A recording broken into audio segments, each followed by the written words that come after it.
All right, folks, welcome back to another edition of Krokus, album by album. And of course, joining me is my Krokus expert here, Sidney from Slogan's Rock and Metal Extravaganza. Welcome. Hey, thanks for having me back again. Yeah, more Crocus. More Krokus.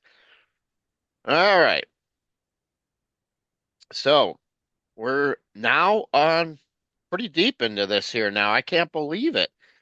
I'm Yeah, looking there and I'm going, wait a minute. This is album number 9 and 10 already, man. We're yeah, flying through this series here. yeah. All right. Now, these two albums, hopefully, fans will appreciate these more than some people. I know we'll start off with the first one, Change of Address. This one takes a lot of abuse because it's softer, it's more commercial, and there was a lot going on with the band at this time, and a lot of it had to do with the management as well as the record label, which doesn't it seem to always come down to No, that. So they kind of forced them to tone down, from the headhunter craziness and to go in a more polished sound. They brought in none other than Mr. Tom Werman, no. who, is known for a lot of great albums. Don't get me wrong here. But Shout at the Devil, what can be said about that? That's one of the strongest albums out there. But the production on here, my estimation, seems a little dry. Doesn't have that bite bark. You can tone down your music, but you still should have that aggressiveness. And the songs Mm. were a lot less aggressive on this album for the band. So I'm gonna real quick go over Okay. this album, and then you can start breaking it down there. So it peaked at number 9 on in the well, no, this is album number 9. I'm sorry. Came out on June 16th, 1986. And it would turn out to be the last studio release on Arista. Peaked at number 45 in the US, and of course, it fared even better in Switzerland, where it landed at number 6 on the Swiss charts. And not only did Tom Werman produce it, he did it with Fernando Van Arp. Yeah. So there's your breakdown on Change of Address. So you can go ahead and start talking about that, and then we'll give Yep. our views on it. Okay. Yeah, it didn't peak very high here in Canada either. 77 was its peak position. It's okay, I guess, but I mean, really, it's not that much in the grand scheme of things. And these guys were a pretty big band at one point. So it's just, yeah, this was kind of the downfall, I guess. This was when it started to really drop in popularity. And you kind of hear that in the music. For me, I'm kind of on the side of not really being too crazy about it, actually. And yeah, Tom Werman did all that early, like Cheap Trick stuff. Like he's produced like some big albums and all great stuff. Shout at the Devil, like you said. But they've tried to bring in the big, huge producer here, and just yeah, I don't know. To me, it has. Oh, I would if you told me Mutt Lang produced this, I would believe you because it Oh kind of wow, has like this poor Mutt. a little bit overly produced hysteria vibe to it. I don't know. I like the earlier, but yeah, this kind of has that vibe to it for me. But there's some stuff I don't mind. But yeah, okay. So Change of Address. You had yeah, on this you had Mark was still here, Fernando was here, Mark Kohler on rhythm guitar, Tommy Kaiser on bass. So and then Jeff Clavin on drums. So not really the classic lineup anymore either. You got a few of the guys, but yeah, Chris Von Rahr is gone, and I think they really missed his influence. I mean, he was the basically the only found he was the only he's not on this, and he's the only founding member Mhm. out of all these guys. So none of these guys are technically original members, but yeah. So yeah, we start off with now all then brackets. It's got like all through the night in the title. Yeah, to me this is a fun song that starts off the album. It does have a bit of an 80s romantic comedy feeling to it, which is kind of cheesy. Guitar solo is good. Again, I think the song ends with another guitar solo that's actually better. but it lasts about 10 seconds because it fades out so quickly. It's not a bad song, but I kind of would like to see that solo stretch out at the end because it's actually better than the guitar solo that you get to hear, I think, personally. But then it just fades out before it even gets really the chance to start. And it's like, okay. Mhm. And then yeah, Hot Shot City. This one is just very cheesy, and the melody just is very silly sounding. I don't know. For me, it's memorable in a bad way. The chorus I just find is a bit kind of ridiculous, almost danceable in a weird way. It's just got this weird, I don't know, it's really silly. Drummer just kind of sounds like he's hitting the snare drum the entire time with not really much tempo changes to it. I don't know, the guitar solo is even kind of generic. It's nothing special. I don't know. I probably don't need to listen to that song again. Hot Shot City. I don't know. It's just very cheesy to me. Um, School's Out. I mean, not much to say. It's just obviously it's a cover of Alice and Alice Cooper. It's kind of done note for note, really. Not really much difference other than Mark's voice. There's a few other differences, but really it's pretty much the same song. Well done. Just doesn't really add anything different from the original. Just kind of, I don't know. They didn't really need to do this, but yeah. Let This Love Begin. I think that's a decent ballad. Again, kind of returning to a little bit of the '80s romantic comedy sound a bit. I love Mark's voice on it though. Has a great melodic guitar solo in there. Greg's on a bit at 5 minutes, but for me, I think it's one of the better songs on this album. Mm. Burning Up the Night again. This really amps up the '80s romantic comedy sound. Just kind of, I don't know, just it's too much on this one. Just very repetitive drum beat again. It's not much tempo changes or anything. Um, Guitar solo is really good, but to me that even can't save the song. I don't know. It's a really good guitar solo, but the rest of it just I don't know, not for me. I know I'm kind of really crapping on this, aren't I? But anyway, Say Goodbye. This song's a bit mixed for me. It's got a great heavy riff throughout, but then the chorus is very cheesy and just kind of has this, I don't know, let's all hold hands and sing along sound to it. I don't know. It's kind of how it sounds to me, the chorus, anyways. Yeah, the guitar solo is really cool, but kind of has this weird like reggae rhythm going on during the solo, which I kind of don't really care for that. Not a terrible song, but parts of it I just find way too corny. But now World and Fire. Now this, I think this for me, this is the best song on the album. I actually really like this song actually. Starts off with this almost kind of horror movie vibe with like this really creepy like bass line, the keyboards, and this kind of weird vocalization thing going on, this haunting kind of thing. Yeah, and the entire song has this really dark vibe, which I love. Even the chorus on this, I really enjoy it. It's not like really super cheesy like a lot of the songs on here. Yeah, I actually think it's a great dark, heavy song with a really great guitar solo, and this shows a little bit of the direction they would go to more on Heart Attack, which we're going to talk about as well. But yeah, I really enjoyed this one. And for me, this is a highlight of the album. Yeah, again, these last two, Hard Luck Hero, again, more '80s rom com cheesiness and just I don't know, forgettable for me. I just kind of skipped this one as well. And then ends with Long Way, or yeah, Long Way from Home. Not a terrible song, decent ballad. Has this dark, creepy solo in the middle that I like, but the song in general not too memorable. But yeah, it's Krokus has way better ballads than this, but it's not terrible. But overall, just a few decent songs. One song that I really like. Oh man, I'd honestly give this album about a 2 out of 10, maybe a 3. Wow.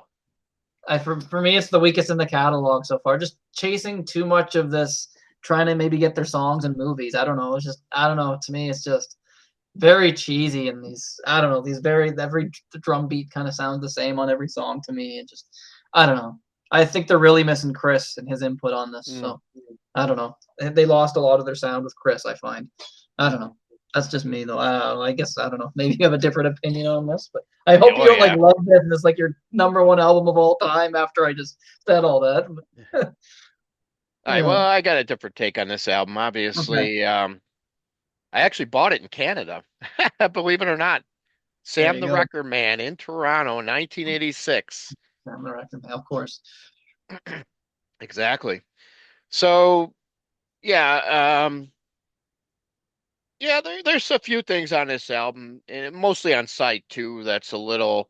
I think that's where they kind of lost a few things there, as far as it's like people will listen to like maybe the first side, and then it's over, it's done. They don't even bother listening to the rest of it.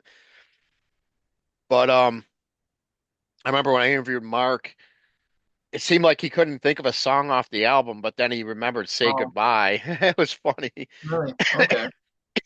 Um, I think the best songs on the album are obviously Now All Through the Night. I think that's just a great opener. I just love that song. I've always loved it. And I love Burning Up the Night, whether you like it or not. I just love it. Yeah, the lyrics are a little cheesy here and there, but the song moves, it's loud, it's heavier. Those are the two heaviest songs on this album by a mile, Yeah. the two I just mentioned. So, Let This Love Begin, I agree. Great ballad. Probably one of their better ones out of their whole catalog, even though they don't do a lot of ballads, but that definitely stands out. School's Out, yeah, a good cover, but did you really need to do it? Mhm. Hot Shot City, they must have really liked that song because I think there was even a live version of that one out there Really? too. Uh, But I don't know. It's okay, but it's not nothing I would write home about. Say Goodbye, I like. World on Fire is definitely a highlight on the side too. The best song on side B there. Hard Luck Hero isn't bad. And then Long Way from Home. I just think the songs are a little too long on the backside of the album there. I think that's kind of what brought it down because they're not as memorable as the ones on the front side. And then here you are stretching them out to be 5, 6 minute songs.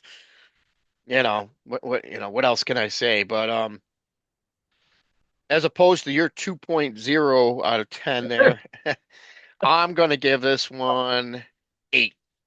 wow. Because I Okay. like this album. I mean, regardless of you know, what I know there's a lot of bad things out there. I just found it the set list for that tour. I know there was a lot of things going on there. In the middle of a lot of that going on, Mark Storaci's dad was ill, and there was a lot of bad things going on at that time, unfortunately, which probably didn't help the situation out any. Yeah. All right, so they did play Midnight Maniac. They played 9 songs in all. But from the new album, the only song you played was the Alice Cooper cover. And here Whoops. you Yeah. are supporting for that tour. I would have loved to see Now Through All Through the Night. That's a great Yeah. song. The weird thing was Ballroom Blitz, they opened with it. And you know how like they play music and before the concert starts, they have background Yeah. music going? Well, they were playing Sweet Emotion by Aerosmith, and somebody forgot to turn it off.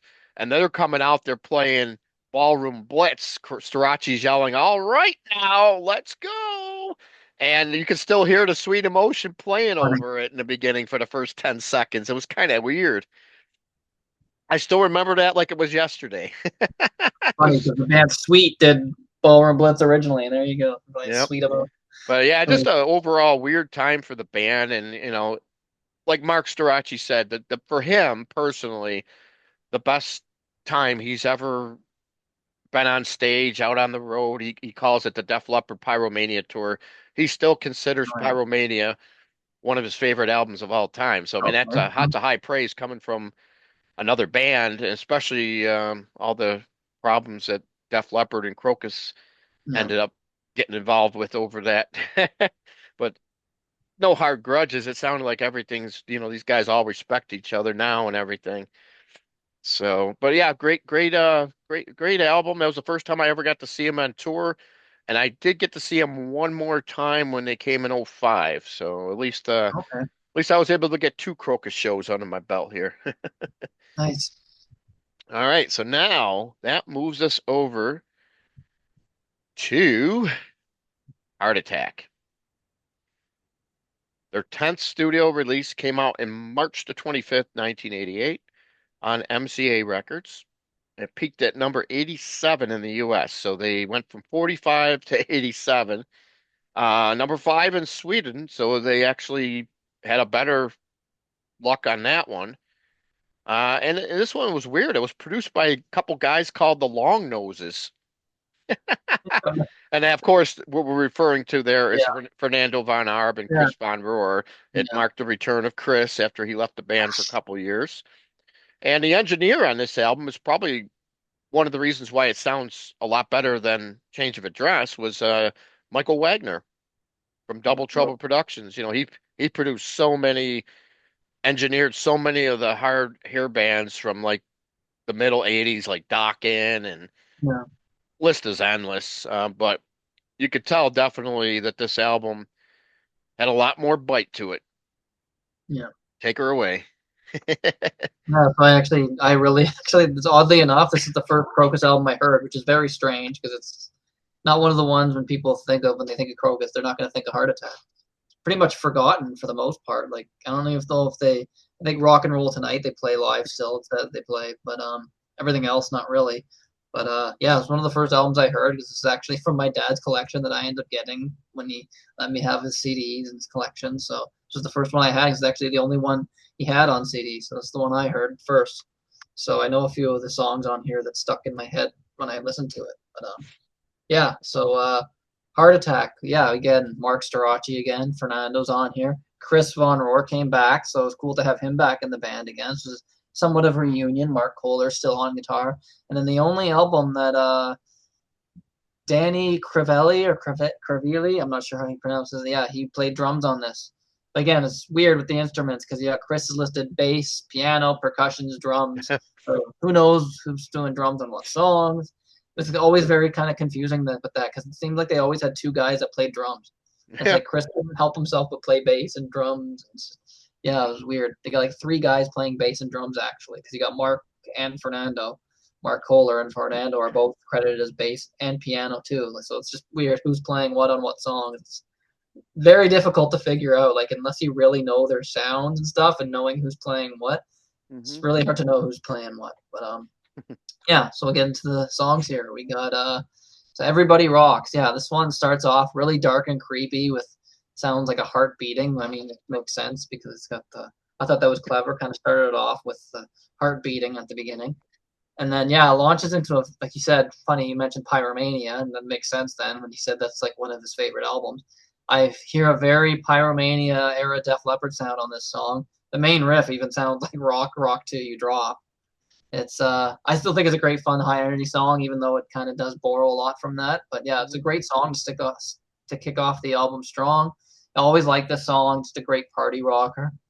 And then yeah, Wild Love, another good one. Starts off with this cool heavy riff, which continues throughout the song, and like this weird robotic voice before Mark's vocals come in. Again, has a very dark sound to it because of the main riff, and just the overall melody is kind of dark. Chorus is fun and memorable. Guitar solo is great and very metallic sounding guitar solo. Yeah, it's another strong song for me, and already for me a big improvement from the album that came before. I think this just has a much heavier and beefier sound, and I think maybe Chris has something to do with that. I don't know. Like he's the original guy, and he kind of probably had a lot to do with how the band wanted to sound. I don't know. I think he probably had a lot more influence than you would think, being just a drummer. But he was there from the beginning. So, but then yeah, Let It Go, another great song with great heavy riffs throughout, very catchy verses. Um, a catchy pre-chorus, an equally catchy chorus that sticks in your head. This is honestly this is one of the first Krokus songs I heard, which is weird, and I fell in love with it. I love the overall feel and melody of this song. Guitar solo is great as well. Just a really good song in my opinion. Winning Man, I'm not going to say too much because we kind of did talk about this song already. It was on Hardware. Yep. They just kind of re-recorded it. I don't know really why. They would have just leave it off. I mean, it's already a long album at like 40 something minutes, 47. Could have just left it off or done something different. It's not bad. It's just a re-recording of an older song, which was actually a really great song. Didn't really need to be re-recorded. Not bad by any means, but I still prefer the original. But it's yeah, not a bad version. But didn't really need to do it. But then Axe Attack. Well, this for me is one of the most underrated songs in the entire catalog. Just kind of could rival Headhunter as the heaviest song they ever did. Like it almost borderlines on thrash at times. That really heavy distorted riff, and then appropriately titled because it's yeah really fast and full of energy. Full metal assault. You got the screaming vocals, blazing guitar work, just a total headbanger, just amazing song, and my favorite on the album. To me, this is a return to form for Krokus. This kind of really, yeah, goes back to the Headhunter days with this song. It even ends with that Speed King by Deep Purple, that Speed King riff, that da da da, that descending riff near the end. And I kind of love when bands do that. I mean, it's been done 1,000 times that riff, but I thought it was cool that they included that riff there at the end. And then Rock and Roll Tonight. It's just a fun AC/DC style party rocker. Always enjoyed this song. Not much to say, just a fun up tempo party song with a fun melody and chorus that's very AC/DC. Just a fun listen. Flying High, not a bad song. I don't really want to call it forgettable. I wouldn't really have a weak song, but for me, it's the one that's I guess the weakest on the album. It's still a really good song though, because I think this album is really strong. But Mark sounds great as always. A bit of going back to the change of address sound a little bit, not a tiny bit. Aside from the guitar solo was actually really, really good on this song. The Mhm. rest of the song is just okay, but yeah, the guitar solo is really good. It boosts up the song. I might probably enjoy it more if I listen to the song over and over again more and appreciate it a little bit more. But yeah, it's not the one that sticks out for me on this. But Shoot Down the Night, again, more AC/DC style stuff. But this one's really fast and up tempo. A lot of fun and just full of energy. Just yeah, Mark really hitting some great high notes on this one at times, and again has a really good guitar solo. Just another fun song. Then we get to Bad Bad Girl, as cheesy as the title would suggest. It's actually a slow but like really plodding kind of dark melody throughout. And yeah, it has a really dark sound. The guitar solo is really good, really fast, kind of like ferocious guitar solo in there. The drums are super heavy. Mark again has some really amazing vocals on this, especially this part where it's just kind of like him singing with no instruments, and then kind of like the instruments kick in, then goes back to him just singing. I thought that part was really cool in the middle of that song. But yeah, to me, that's a really good song as well. And then the album ends really, really strong with Speed Up. Just another really, again, starting off with this really creepy horror vibe at the beginning, but then turns into like this metal song. Just another one of the first Krokus songs I fell in love with as well. Love that one. Really heavy riffs, great vocals, guitar solos, heavy drum sound. Just a hidden gem, I think, on a great closing track on this great album. Like for me, it's almost a perfect album for me. I could easily give this a 9.5 out of 10, maybe a 10 if I gave Flying High more of a chance and listen to it more. I do think Chris coming back really kind of helped him to return to form a little bit, but it didn't really last long because then he was gone again. So it's like well, short lived, but yeah, got a great album out of it, in my opinion. So I don't know what your take is on it, but yeah. Yeah. This album kind of came out of nowhere, and I think, but the problem was the reason why it came out of nowhere because it was on the good old MCA label, who decided to give all these bands contracts, more like one album deals, and then they would just bury them. They would never promote them. I mean, look at all the bands they had around the same time area that released albums, and there was just no promotion on them Yeah. because they were focused more on, like Tom Petty and other stuff that they had in their catalog, Neil Diamond. Now they had so many different artists that were big early Yeah. on, and like, Neil Diamond obviously goes back a little bit before that because by then he was on CBS, but you know, MCA, was a big company, but they just went about signing a lot of these hair bands just because it was kind of in style at the time, hard Mm. rock hair bands, and then they wouldn't promote them. It's like they thought they were just going to sell on their own for one reason or another. And that wasn't the case. But yeah, this album is definitely, I think, one of the better Krokus albums, even though it never got properly promoted. And I don't think they did much of a tour on it either. Wow.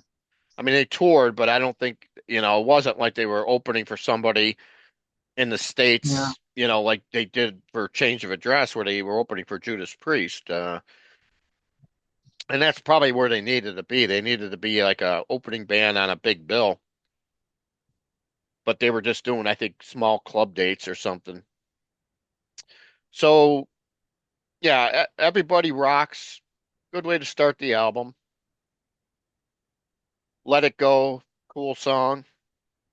Wild Love is okay. I liked Winning Man. Do I like it better than the original? I don't know. It's a good song either way. I mean, I'm not going to take it away from that. I don't know why they re-recorded it. Excuse me. But they did, and that's what we got there. Axe Attack, that one was a good name for that song, that's for sure. Rock and Roll Tonight. That always seemed to be one that a lot of people liked. I think it's a decent song. But Flying High is like one of the songs that I always thought would do good as far as, if any rock stations ever picked it up. I did hear it maybe a little bit when it first came out on the radio, but mostly on late night on hard rock stations that they would hide it down near the bottom. You definitely wouldn't hear it that often. Shoot Down the Night, probably it's one of those songs I always used to skip. I don't know. Guess I'll have to go back and give it a better listen again. But I admit, I mean, that's one song I'm not Yeah. really too familiar with. And Okay. Yeah. but I remember, like you said, Speed Up. Yeah, I think you'd hit the nail on the head with that one. It was a good way to end the album. Once again, though, they had two long songs to close out the album. I don't know Yeah. what their fascination is with that, but yeah, it's definitely, a solid album, and it's a return more to a heavier sound by a mile compared to the last two albums. Definitely it's just a shame from there, they never really got to capitalize on it, Yeah. because they were heading back in the right direction, but this band always seemed to have something going on Yeah. that prevented them from getting back to where they were with Headhunter. I mean, I think that was the mistake of where the band went wrong. They came out with the Blitz, which had its moments. There's definitely some really heavy, solid songs on the Blitz, like we discussed in that episode. But since then, that they never reached that level of popularity ever again, you know? So the peak for them was pretty much that 81 to 84 era. And then that was it. They never really, not at least in the US, obviously a lot of Yeah. these bands are bigger in other In their own parts of the country. country. Yeah. Yeah. So, well, there you have it. Let me give you my take on it now. I would say this album I'll say a seven. Okay. 7 out of 10, which in my book is okay. That's a decent score for me. Obviously anything less wouldn't have been so good, but I think it's a solid album. I mean, is it Headhunter? No. Is it the Blitz? No. It's not Change of Address for me either, but it's not bad. Okay. So that's what we got for that one. So that concludes our take here on Change of Address and Heart Attack. And when we get together for our next episode, That's yeah, we got some, trying to you know, think. we're going to go from 1988, which is Heart Attack, where we just finished. Stampede 1990 will be on the next episode, along with To Rock or Not to Be, Okay. which came out in 1995. So that's 5 years between releases for them, which is Yeah. yeesh, that's a long time. Yeah. Very long time. It turns out to be their biggest gap in between albums, actually, throughout their whole career, because other times it's Yeah. been like 3 or 4 years.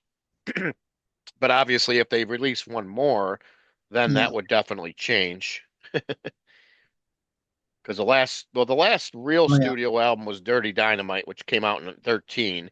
Big Rocks is kind of like a covers album, which came out in 17. Hmm. So technically, they haven't really released a regular studio release since 2013. Wow. So if 12 they years. did, yeah, if they did make another one, then that would definitely Yeah. fill that void there. Yeah. 90 to 95, and music changed so drastically from 90 to 95. You think of all that happened in between. Yeah. It's just Yeah, that music would be so out of fashion by 95. Like, Yeah, well, Yeah, that's the area of Krokus that I think, they kind of just did their own thing too. And when we right. discuss those albums, don't be a shock of what we're going to say about it because it was definitely a weird period. And then I'd say after that, things got a little bit more. The hell got a little raised a little bit more after that. So, Yeah, uh, but yeah, I definitely feel this is definitely one of those catalogs, where as the albums came up, you can kind of see, the way the band, what was going on, just you could tell there was definitely not, because obviously Strachey left for a period, and we'll get into all that when we can discuss the albums. But yeah, definitely gonna be a fun ones to talk about there when we get to them next episode. yeah, So if you want to go ahead and plug what you guys got coming up over there on the great metal channel that you guys carry here, yeah. go ahead and Yeah, so next show will be next Saturday. We are doing it's like a is it a full panel? There's thinking about 5 or 6 of us. I'm trying to think of yeah, about 5 of us, I think. Mhm. Um, we're we're gonna be doing a whole sticks thing. Now everyone talks sticks, but hey, we're doing gonna do a sticks thing. Oh boy. So it's not gonna be every episode. Not gonna be one Saturday sticks, and then the next Saturday we're just kind of like do it as we can, like to because we certain people for certain episodes are better for certain things. So we're kind of breaking it up into eras. So we're starting off with the John Serlewski era, so the first 5 Styx albums. Okay. So the debut up to Equinox, and we're each picking our favorite song from each album from that stuff. So, Wow. and then we'll continue to do like I guess when Tommy joins up to a certain point, maybe up to like the 90s or something, but we'll figure out how to break it up. But yeah, so what's coming up next week on Saturday is that. So that's the next confirmed show is going to be a starting our sticks thing for our favorite song from the we do like this whole series called the best songs where we each pick our favorite song. We had you on there for White Lion, and actually started the series with you for Poison. So yeah, you've been on there a few times for that one. So yeah, we've done a few bands with that. So it's fun to do. It's hard sometimes albums that are like Oh, we just did the Dio Sabbath stuff, and it's wow. just like pick one song off of that. We're doing a whole Dio series too. So we Mhm. started with Elf, then we did the 3 Rainbow albums with Dio, then we did Oh. 3 Sabbath albums, and then we're gonna like kind of break up the Dio albums and eras as well, like 80s, 90s, and 2000s for our favorite songs from each of those things. So that's yeah, from those albums. So that's gonna be tough too, picking favorite songs off of all this great music. So it's a Mhm. tough assignment from some of these albums that are really classics where you like everything. It's just like, what do I pick Mhm. here? But that's what's coming up. So Okay. Sounds good. yeah, Interesting. All right. Nice. All right. Well, thank you for coming on here, and we'll be getting over to after this episode, we'll be going through the next 2 albums, and we're starting to see some daylight here. We're getting to the point where it looks like should have about 3 more episodes in the series. oh wow, that's it. I figured there's like so many albums like throughout the 2000s and stuff, but I guess there's not really. Yeah, one of them we'll have to triple up on. We're not going to just do one episode for one album. So we'll Yeah. we'll lump in Okay. probably like the last 3 we'll probably do in the next we'll go to Stampede to Rock and Not to Be, Round 13 and Rock the Block, and then we'll end it with Hellraiser, Hoodoo, and Dirty Dynamite. Yeah. Unless